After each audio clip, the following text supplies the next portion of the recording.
They say the sky of the steppe was his only cathedral. Long before his name would echo from China to the Caspian, he was just a boy called Temujin, born clutching a clot of blood in his fist, a sign, the elders said, that he was touched by Tengri, the eternal blue heaven. His mother whispered that he would be a storm no mountain could stop, but in the nights of his youth, he dreamed not of thrones but of light, a burning, blinding light that spoke of unity, of empire, of something greater than flesh. He believed that conquest was not merely to rule men, but to draw closer to the divine. The Mongol steppes were a vast emptiness of grass and silence, where gods were not written but felt through thunder, through wind, through the trembling of the horse beneath one's legs. Temujin grew with that faith carved into his bones. When he gathered tribes, it was not only for power. It was ritual. Each oath sworn in blood, each enemy devoured by fire, brought him nearer to that celestial perfection he felt hovering just beyond the sky. Yet even as he rose, there was another hunger. The shamans warned him. Every conqueror carries two thirsts, one for dominion, one for touch. When the two merge, a man ceases to be mortal. His first wife, Berta, saw the storm within him. She said his eyes burned even in darkness, that when he touched her, he was searching for something older than love. And when he took her beneath the endless night, the stars seemed to flicker in rhythm to his breath. As he conquered his rivals and broke their khans beneath his feet, rumors began to spread that the Khan prayed not to Tengri alone, but to something older, a spirit that promised immortality through the rise of flesh. They said he would disappear into the yurts of his shamans for days, re-emerging silent, his hands painted in ash, his chest marked with strange cuts that bled into the snow. The chroniclers dare not write what they heard, the whispers of secret rites performed under the crescent moon. Women chosen from the captured tribes, their faces veiled, their bodies anointed with mare's milk and blood. Men bound by oaths of silence, their tongues cut if they spoke. The ritual was said to begin with chants that mimicked the cry of wolves, rising and falling in waves, until the Khan's voice joined them, a deep hum that made the tents tremble.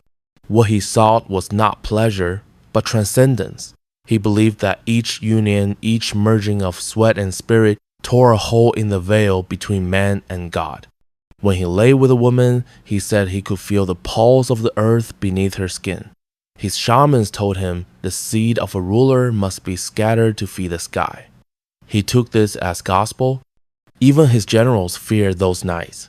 They would hear the drums from afar, the low beat echoing across the steppe like a heartbeat, steady, unending. Some claim that when the Khan reached his peak, lightning would strike in the distance, as if the heavens themselves answered his call. But not all were awed. Berta began to dread the rituals, saying they turned him cold, emptied of mercy. Once he returned from a ceremony with eyes that seemed blind, as though what he had seen was too vast for human sight. He touched her gently, almost tenderly, and whispered, "Even the gods hunger." In time, the rituals grew in number, and his power with them. Cities fell as offerings. Captive queens and priestesses were taken not as wives, but as conduits, each ceremony a step closer to his vision of divine unity. The shamans told him the sky had chosen him to bridge mortal and eternal. The people called him not just Khan, but the God who breathes. Yet in that breath was the first shadow of decay. For when man believes himself divine, he ceases to see his reflection in the eyes of others. The Khan began to demand silence, even from the wind. His followers spoke in whispers. His wives walked with bowed heads. At night, the fire in his yurt burned blue a color no man had seen before, and none dared to question. The chronicles of that age will later speak of conquest, of maps and kingdoms, but the true empire, the one he built in secret, was not of land. It was of souls. And though no parchment records it, the steppe remembers the ground still holds the ash of those forbidden nights when the sky itself trembled under the weight of one man's desire to become more than human. That was how it began, not with a battle, but with a whisper. A prayer spoken in darkness, promising power without end. And from that whisper grew a faith so consuming that even heaven would one day turn its face away. The dark voice came to him first in a dream. A figure wrapped in wolf hide, eyes burning like coals, whispering words in a tongue older than any tribe. When he woke, the fire in his tent had gone out, though no wind had touched it, and the smell of smoke clung to his hair. That morning, riders brought news of victory, yet Genghis rode alone to the mountain where the shamaness was set to dwell. They say he found her kneeling beside a pool black with reflection, chanting to the spirits of the steppe. She called him not Khan, but chosen vessel, and told him the gods had grown thirsty. She spoke of a power buried in flesh, the secret of joining spirit to body until both burned with divine heat. To master the world, she said, one must first master the fire within. He watched her draw lines of ash across her chest, circles that shimmered like iron in the sun. When she invited him to drink from the pool, the water tasted of blood and snow. From that moment, he could not rid himself of her scent, smoke, milk, and salt. The next night, she taught him the rite of breath. He was to sit before her, hands clasped over his heart, and inhale until his ribs ached. Each breath was to feed a flame inside him, each exhale to send it into her body. They did not touch at first. The power, she said, lay in restraint. The air between them thickened until even silence seemed alive. When finally she placed her palm on his chest, the world tilted. He saw stars not in the sky but in her eyes, each one pulsing like a living wound. The rite ended when she whispered, "Now you have tasted heaven." Afterward, Genghis could not eat, could not sleep. He felt his veins hum with strange energy. In battle, he moved as if possessed, sensing the fear of enemies before they charged. His soldiers called it the favor of Tengri, but he knew it was something else, something that demanded offering. He summoned the shamaness again, demanding to know what the gods wanted in return. She smiled and said, "What they always want, surrender." So began the secret order of the eternal flame. Every victory required a ritual. From the ruins of conquered tribes, women were chosen, some noble, some enslaved, all silenced. They were cleansed in milk, marked with soot, and led to the great tent where the Khan waited. The shamaness presided, her chants mingling with the beat of drums and the clatter of bone charms. Witnesses were forbidden. Only the wind carried the echoes. Those who guarded the tent claimed the ground trembled, as if the earth itself feared to listen. When the ceremony ended, the women were taken away, their eyes glazed, their voices gone. None spoke of what occurred inside. But the Khan emerged each time with a face serene as a carved idol, his armor shining though unpolished. His captain said his strength grew after every rite. His conquest quickened, his cruelty deepened. One winter night, Berta found the shamaness kneeling beside Genghis's bed, painting sigils across his skin with melted fat. The symbols writhed as if alive. Berta demanded she stop, but the Khan ordered silence. "She speaks for the gods," he said. Berta fled the tent weeping. That night, the wind rose in a shriek that tore through the camp. When dawn came, the shamaness was gone, leaving behind a single braid of black hair wound around the Khan's wrist. But her teachings remained. Genghis decreed that the flame must not die. He appointed priests to preserve the rites, each sworn by oath and blood. They carried idols carved of bone and iron, hidden from common eyes. To the outside world, the Khan ruled through law and fear.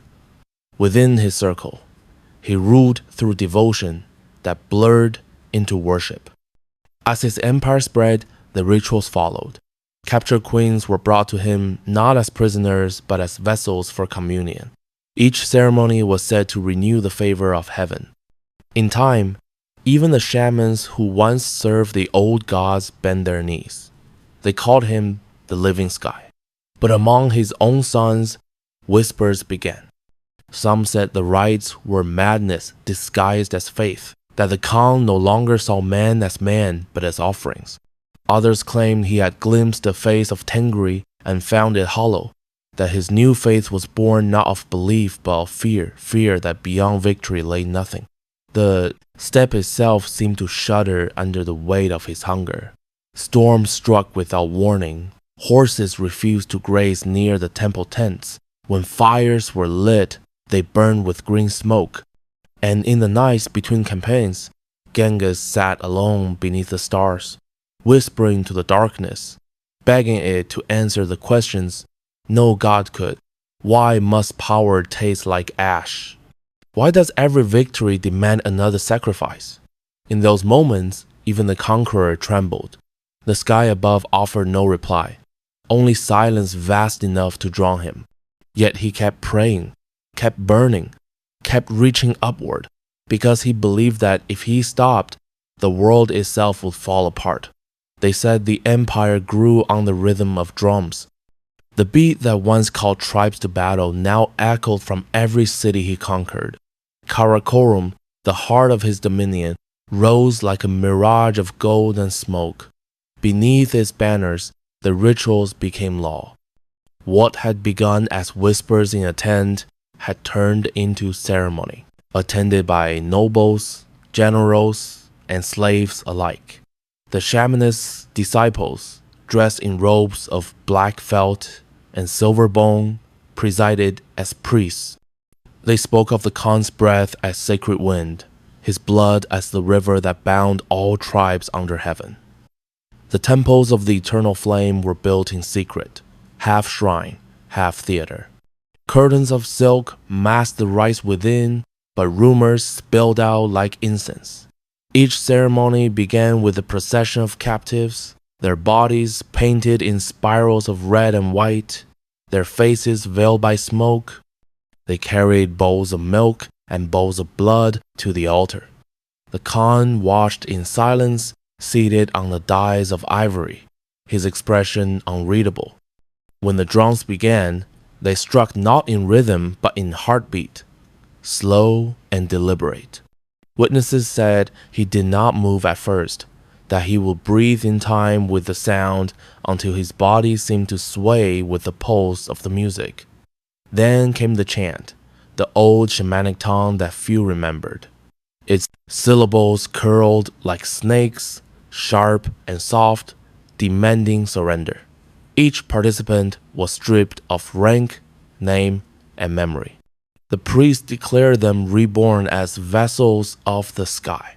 When they touched the Khan, they trembled as if struck by lightning. No one could say how many rites were held, only that with each one the empire grew stranger. Victories followed like shadows. The cities of Khwarezm fell, their towers burned to ash. Envoys from the west brought gifts and fear. To them, the Khan seemed less a man than a storm that had learned to speak. His followers began to mark their faces with lines of soot, claiming it made them invisible to death.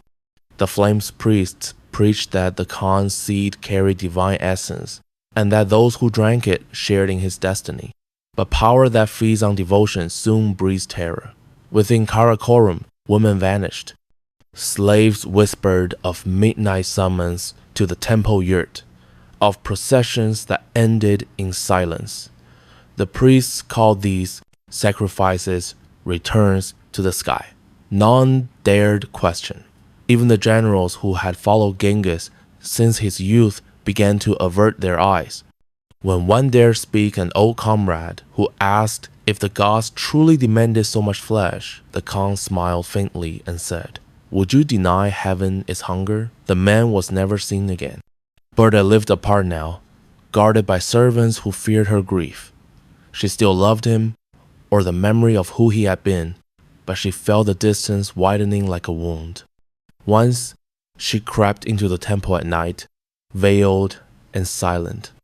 Inside, she found the walls covered in drawings made from ash and fat, figures twisting in ecstasy, half human, half beast, their mouths open in prayer or pain. In the center stood the Khan's throne, its legs carved to resemble women's limbs. She fled before dawn, carrying the scent of smoke that clung to her skin for days. Outside the temple, the empire roared.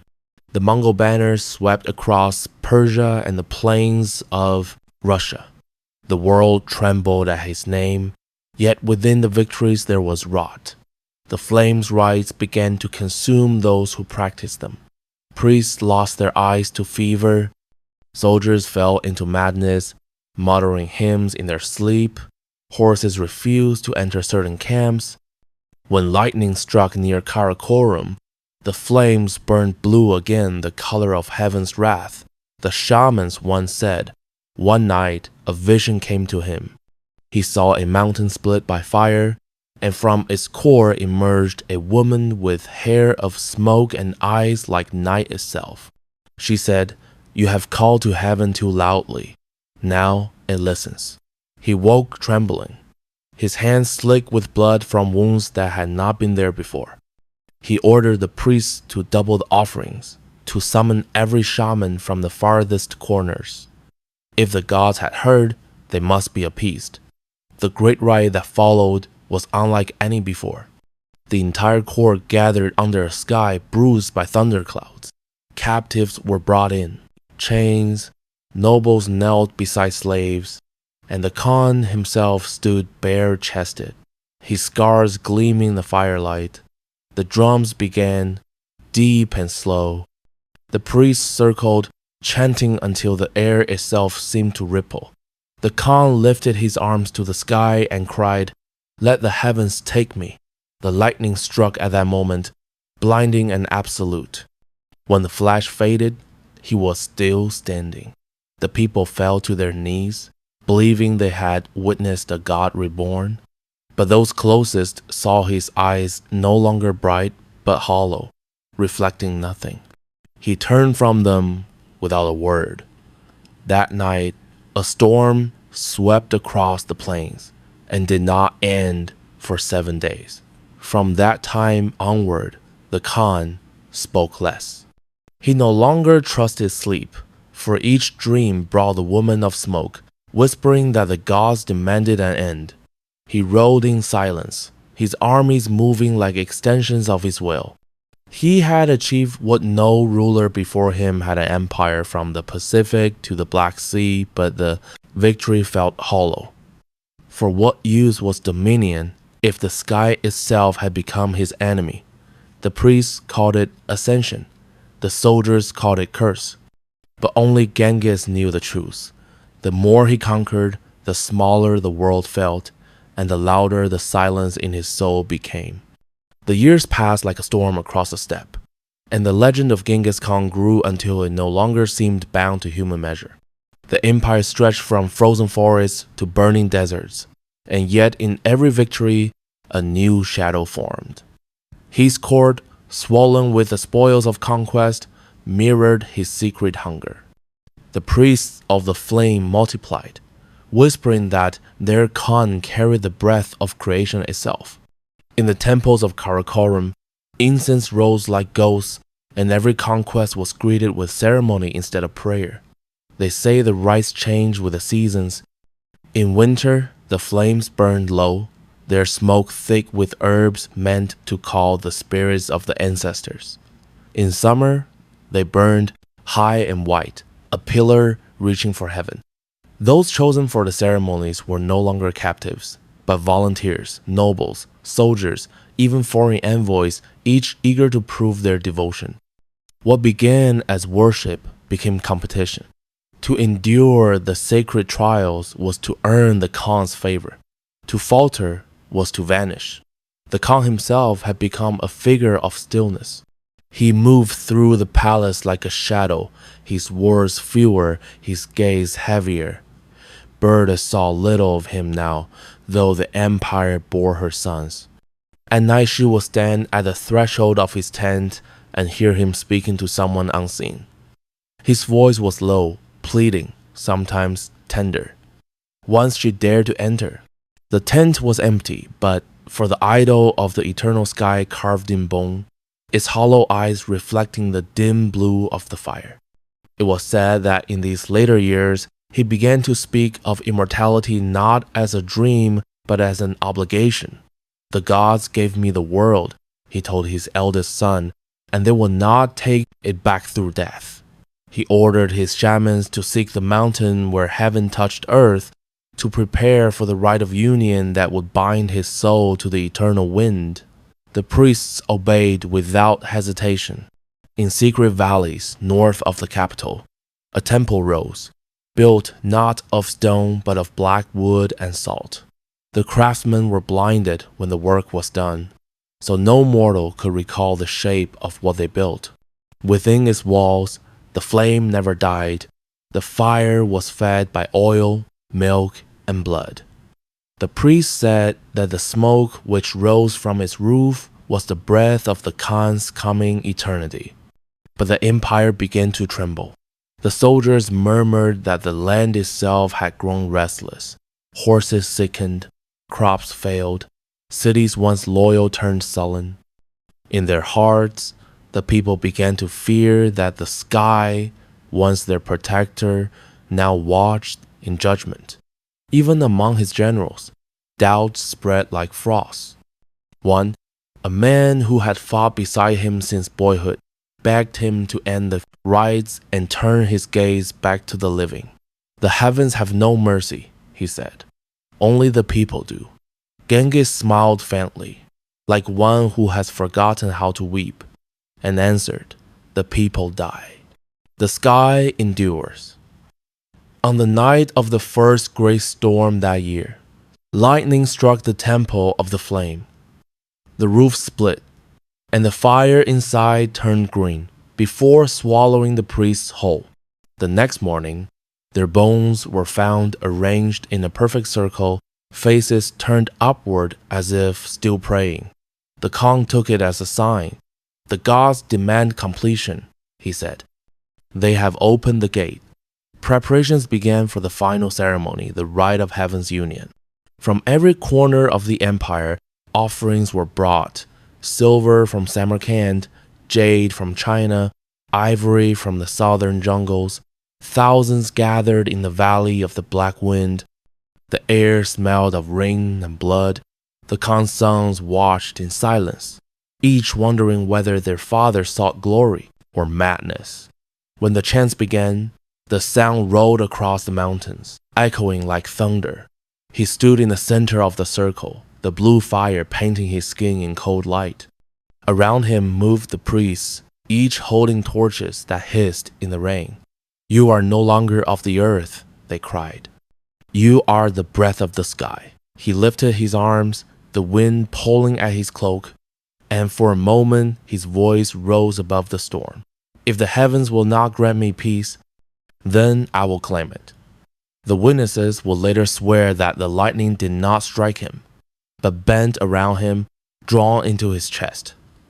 The storm screamed, the valley burned, and when the rain fell at last, it was tinged with ash. Afterward, he did not speak for days. His men said he looked beyond them, as if seeing something they could not. Some claimed he no longer cast a shadow. Others said his eyes had turned the color of iron. Berthe begged him to rest, to let the priests end the rituals, but he only whispered, "The sky is closed now." The empire marched on, but the victories brought no joy. His generals rode into battle as if dragged by invisible chains. In their tents, the soldiers dreamed of fire and woke to find their mouths full of soot. The land itself seemed haunted by the rite's echo, a low hum beneath the wind that never ceased. And far away, the mountain where the ceremony had taken place lay shrouded in perpetual mist. No bird flew over it, no hunter dared approach. They said that sometimes, on the stillest nights, the air above it shimmered with blue light, and a voice could be heard whispering through the clouds, not a cry of triumph, but of longing that no god had answered. The silence after the storm was worse than thunder. The valley that had burned now lay cold beneath a shroud of mist, and though the fires were gone, the air still carried the taste of smoke and iron. Genghis Khan rode at the head of his army, yet the soldiers no longer sang. They feared to look at him for too long, as though his gaze might drag their souls into the same void that had taken his. His victories were still unbroken, but something in his triumph had changed. He no longer celebrated. They said that when he closed his eyes, he saw not cities or banners, but faces those he had taken, those he had buried. The shamanist's voice haunted him, murmuring between breaths of wind, "You call the sky. Now the sky calls you." His priests claimed the gods were preparing him for ascension, yet even they had begun to falter. The blue fire that had once been their symbol now sputtered green, consuming its own smoke. Some took it as omen, others as warning. In those days, he began to wander his own empire in disguise. He moved among the herders and slaves, the traders who bartered milk and iron, the orphans of war who lived on scraps. He asked them what they thought of the eternal flame. Most bowed their heads and said it was sacred. One old woman looked him in the eye and whispered, "A fire that eats all things leaves only hunger." Her words clung to him longer than prayer. At night, he returned to his camp and dreamed of the shamaness again. She appeared as she had when he first met her, kneeling by the black pool, her reflection smiling even when her face did not. "You cannot flee the gods," she said. "You have already joined them." He reached for her, but the water swallowed his hand, and when he woke, his palm was wet with blood. The court grew restless. His sons quarreled, each claiming to know the will of the heavens. Ogedei spoke of reform, Jochi of rebellion. The priests, divided by prophecy, began to invent new interpretations of his silence. One faction said the Khan had already transcended mortality and ruled as spirit. Another said he had betrayed the gods by delaying the final rite. Blood spilled not on battlefields but in corridors, in whispered arguments that ended with blades. Yet to the outer world, the Mongol armies remained unstoppable. They burned through the west like wind-driven fire. Every fortress that resisted was offered the same ultimatum: surrender or be consumed. Those who yielded lived to serve the Khan's dream. Those who refused became the next sacrifice. Behind each victory, the flames priests held quiet ceremonies, lighting candles over bowls of blood and milk, whispering that each conquest was a heartbeat closer to divine unity. But Genghis felt none of that glory. The wind on his face no longer felt alive. He would sit for hours in his yurt, staring at his hands as if they belonged to someone else. Once, Borte entered quietly and found him tracing the scar where the shamanist's braid had once circled his wrist. "You have everything," she said softly. "Why do you look like a man who has lost the world?" He answered without turning his head, "Because the world is smaller than the sky." The night before his final campaign, he stood alone beneath the stars. The grass rippled in waves beneath the moonlight, the same endless plain where he had first dreamed of empire. He thought of the child he had been, the boy clutching a clot of blood, promised to greatness. The promise had been kept, but he wondered if it had ever been his to make. When dawn came, he led his army into the west. The chronicles say he rode as if chasing something unseen. The priests followed, carrying the banners of the eternal flame. They claimed this march would complete the circle, that heaven itself awaited the Khan's arrival. But in their hearts, the soldiers knew the truth. They were marching into a storm that had no end. In the deserts of the east, a dust storm rose so fierce that men vanished within arm's reach. The horses screamed. The sky turned the color of blood. When it cleared, the Khan was found on his knees, his armor scorched, his lips moving without sound. He ordered his men to build a fire, not to warm themselves, but to burn every idol of the eternal flame.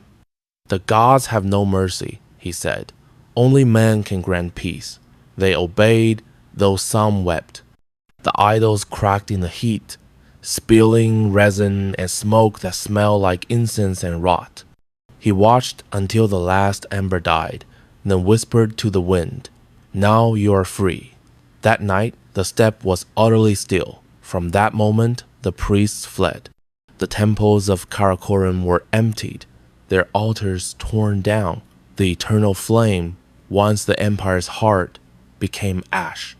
Yet in the dark, the people still whisper that sometimes, on nights of thunder, a blue light flickered far on the horizon, as if the fire still remembered its maker. Genghis rode on, quieter than ever, his breath shallow, his gaze lifted always toward the clouds. Those who followed him said he spoke to the sky as if to a lover. And though the empire stretched wider than any before, its master seemed already gone, half shadow, half legend, waiting for the wind to call his name. They said the wind changed after the idols burned. It no longer carried the sour sweet breath of resin and fat, but something cleaner, colder, like snow that had not yet fallen. In the camps, men woke without the taste of ash on their tongues. Horses drank again. Fires behaved like ordinary fires. Yet the silence that followed did not feel like peace. It felt like a dead coming due.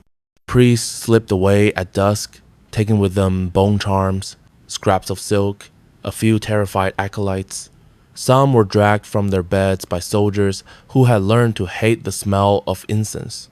Others vanished into the grass, headed for the same mountains where the sky seemed thin as skin. A few came crawling to the Khan, begging forgiveness. He granted it with a gesture no one understood. He touched their foreheads and said, "Forget." They did not, but they pretended. Without the rites, the court's heart slowed. Banquets emptied sooner. The great tent grew quiet enough to hear leather creak and coal sigh. Yet the empire required motion. Orders still had to cross rivers. Armies still had to move like weather. The sons stepped forward. Jochi, proud and remote, demanded justice. Chagatai demanded order. Ogade, the patient one, spoke of roads, tribute, wine. They argued in voices honed sharper than steel. In their eyes, Genghis saw reflections of himself split into different hungers. One night, as they quarreled, a foreign queen was led into camp. She was a captive taken in the West, a creature of silk and scars, with the stillness of someone who had watched flames for too long. The guards said she would not sleep, only stare at the sky until dawn. When the Khan met her, she did not bow. She asked if he wished to rule the heavens as he ruled the earth. He answered, not looking at her, "The sky cannot be ruled." She smiled. "Then why do you keep negotiating with it?" He did not dismiss her. He placed her in a tent near his own, where the wind struck hardest and the stars were brightest. The camp whispered that she was an oracle, a poison, a mirror. Berthe visited the queen at dusk, carrying milk in a wooden bowl. They spoke softly through the veil. When Berthe emerged, she did not cry. She just stood a long time, hands closed around the empty bowl, as if what she had heard had the weight of iron. After that, the queen spoke to the Khan only when he spoke first. She told him stories of kings who built temples to outlast death, and of the silence that ate those temples stone by stone. She said desire for eternity was just fear rewritten into prayer. He listened without anger, which frightened the soldiers more than fury would have. He no longer seemed to wear wrath like armor. He wore absence. It was then that omens returned not from fire, but from the ordinary world. A mare foaled twins and refused both. A hog circled a single patch of ground for a day and a night, then fell dead without a mark. A river changed course as if remembering an older path. The men called these things bad luck. The old herders shook their heads. No, they said, these are reminders of what they would not say. The Khan began to ride alone again. He moved like a small storm along ridge lines, letting the horse choose the trail. Sometimes he dismounted and pressed his ear to the earth for a long time, as if listening to a buried drum. When he returned, he would sit beside the prisoners' tents and ask the queen what she heard when the wind paused between breaths. I hear names, she said, all the names you have made into echoes. Do you hear mine? He asked. Yes, she said, but it is not spoken. It is swallowed. That answer lodged inside him like a stone. The next morning he gathered the sons and spoke without ceremony. The eternal flame was over. The temples would not be rebuilt. The priests who remained would be turned to other work roads, wells, counting the flow of tribute like water. We will measure what lives, he said, not what pretends to live forever.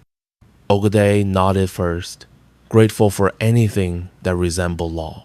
Chagatai acquiesced with a warrior's grimace. Jochi looked past his father toward a distance only he seemed to see. But devotion does not evaporate, it curdles. In markets and alleys, quiet faces began to meet at night. They carried small fires in clay bowls and whispered the old chants as if comforting a frightened child. When soldiers found them, they stamped the embers out with their heels. Smoke rose like a sigh, then disappeared. The next night there were more bowls. The queen watched this with a scholar's patience. When you burn a forest, she told the Khan, the seeds go underground. They wait for rain. He said nothing. He had learned that her words returned on their own. On the march, he kept close to the simplest things. A child laughing as a goat butted his knee. The smell of wet wool. The way a blade shone when it was clean. He ate sparingly. He slept sitting up. He began to speak to Borte in the old way, without titles, as if a door long stuck had shifted in its frame. She laid her head against his shoulder and, for the first time in years, felt warmth that was not from a fire. Still, the sky attended him. On a ridge at dusk, a thin rain began to fall, not enough to wet the grass. He tilted his face to it. The drops felt like breath. He said aloud, I will not ask again. The clouds closed like a fist. He smiled, almost gently, at the refusal. Word came of a rebellion in a newly taken city. He could have sent a general. He chose to ride himself. The army moved quickly, the way a memory returns. At the city walls, he ordered a gate opened, then rode through at a walk. The streets were empty, swept clean, as if the place were holding its breath. At the square, an old man stood waiting with a brazier and a bowl of water. I will not kneel, the man said, but I will speak. Speak, the Khan answered. You have conquered the world, the man said. Now let it go. Leave it alive behind you. The guards tensed. The Khan raised a hand. He asked the old man his name. The man did not give it. He only blew on the brazier until the coals glowed, then poured the water over them. Steam rose, brief and sweet. That is the sound of mercy, the man said. It lasts as long as it is needed. The Khan closed his eyes. When he opened them, he ordered no executions. He demanded no ritual. He told the scribes to take the names of the living and the dead and to send bread ahead of the soldiers. The city did not sing. It exhaled. That night, the queen came to him without escort. She stood at the entrance of his tent and said, You are closer to the sky now than when you tried to seize it. Because I am leaving it alone, he said. Because you are hearing the ground, she answered. He dreamed that sleep, no visions, no blue fire, no woman of smoke, only grass leaning in wind, then leaning back. He woke with the peculiar ache that follows relief. He thought, perhaps the gods are not hungry. Perhaps they are only quiet. By dawn, rumors had already outpaced the sun. The Khan had spared the city. The Khan had dissolved the temples. The Khan had learned a softer word than surrender. Some feared this meant the end of terror. Others feared it meant the end of certainty. Both were right. The empire turned its face like a horse sensing new weather. Somewhere beyond the horizon, a mountain held its breath. The sky watched, saying nothing, which was the closest it ever came to blessing. Winter settled like a shroud. The grass froze into thin needles of glass, and the herds moved slower across the plains. The empire stretched farther than any eye could measure, yet its center had gone quiet. No new decrees, no more flames. The Khan's tent stood open to the wind, the smoke from its hearth curling like a thread that refused to break. He had become less a man than a rumor one that wandered in daylight, speaking softly to the horses, eating sparingly, and looking always toward the northern horizon. His sons came one by one to counsel him. They brought scrolls, ledgers, battle maps inked with conquest. He listened without nodding, the frost in his beard unmoving. Ogedei spoke of building roads to bind the empire. Chagatai argued for order by fear. Jochi stood last, silent until the others had gone. When he finally spoke, his words were simple. Father, the sky does not bless us anymore. It watches. The Khan's mouth curved in what might have been a smile or a wound. Then let it watch, he said. Even gods grow tired of blindness. That night, he dreamed of the mountain where the flame had once burned green. The mist was gone. In its place stood the shamaness, her hands folded over her heart. You have emptied yourself, she said, and still you think emptiness will save you. He wanted to ask what she meant, but his tongue was lead. She turned away, whispering to the wind, and he woke with his throat burning, the taste of smoke clinging to his breath.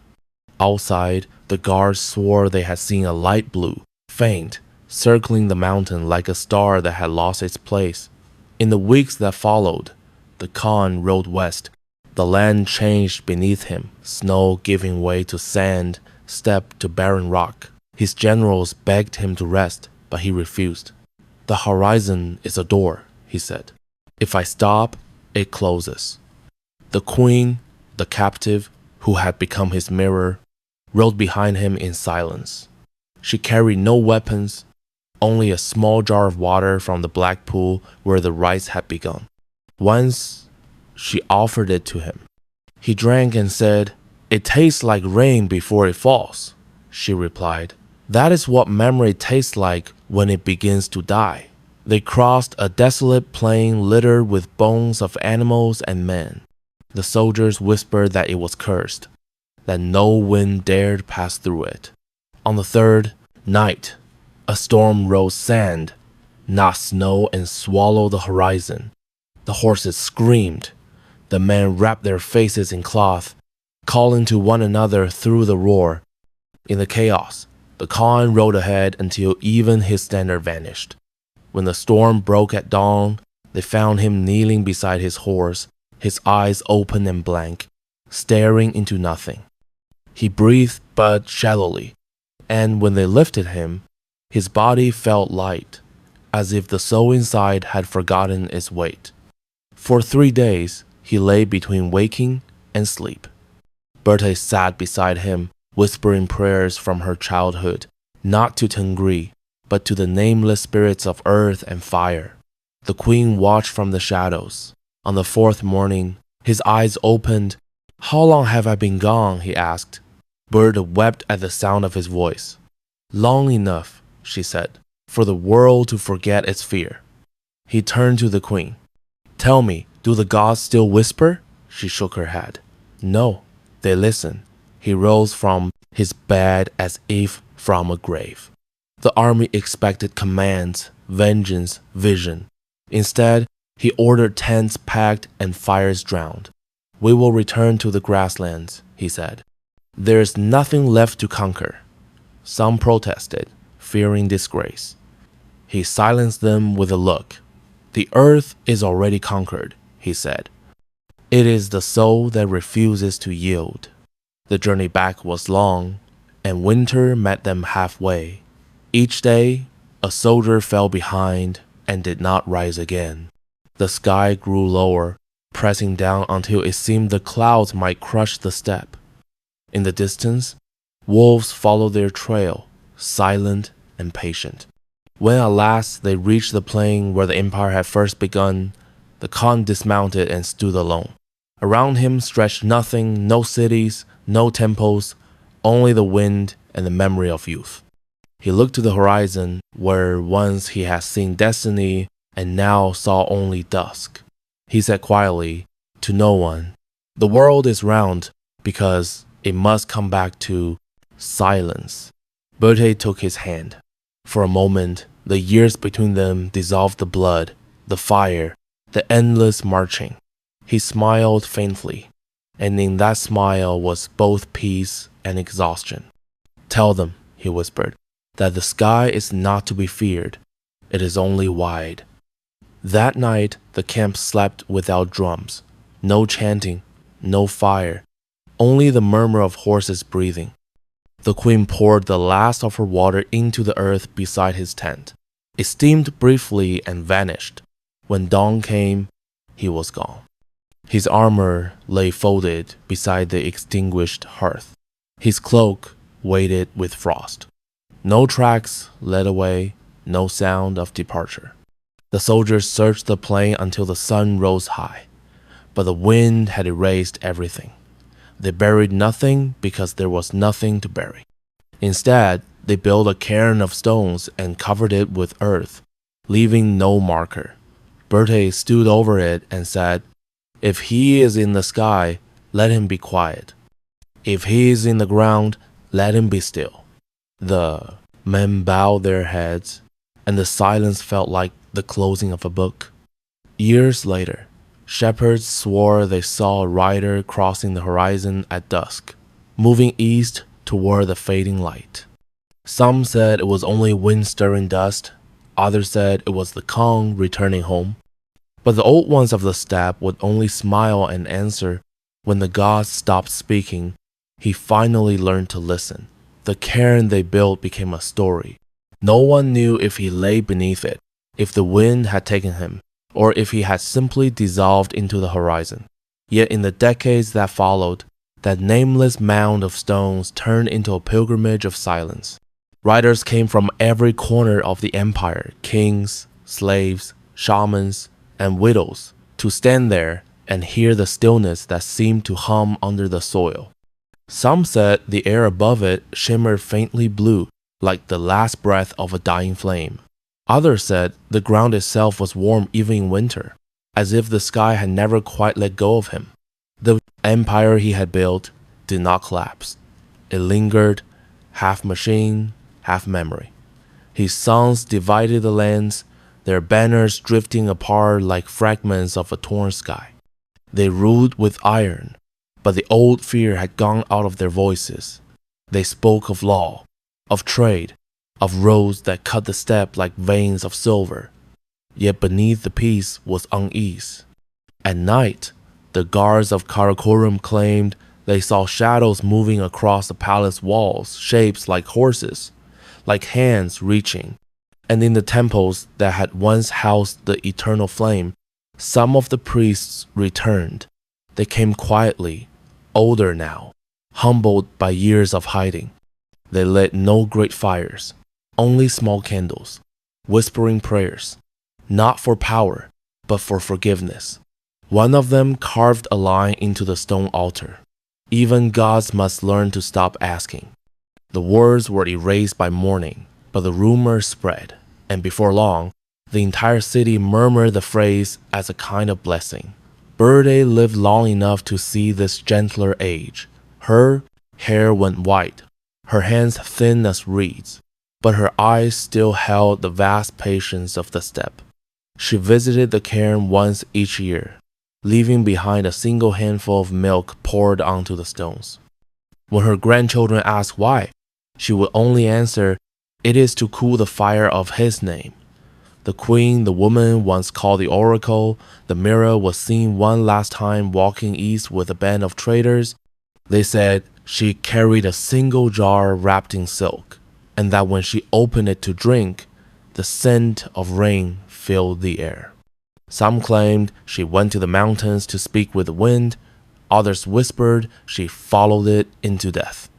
Her legend became a trail of echoes, a voice in the storm, a figure glimpsed at dawn beside the riverbanks where mist hung like veils.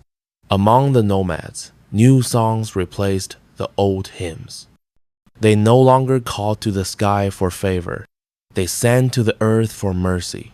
Children born during those years grew up knowing the name Genghis Khan not as a god, but as a man who had once tried to bargain with the heavens and returned with silence for an answer. In their stories, he was neither hero nor monster, only the one who walked too far into the fire and came back carrying its shadow. Generations passed, and the empire fractured further, its edges dissolving into dust and rival banners. Yet the myth endured, traveling faster than armies. Traders carried it on their tongues to Persia, to India, to the coasts where ships waited with their masts like prayers. The story changed shape with every telling. In some lands, he became a demon whose lust for the divine cursed his descendants.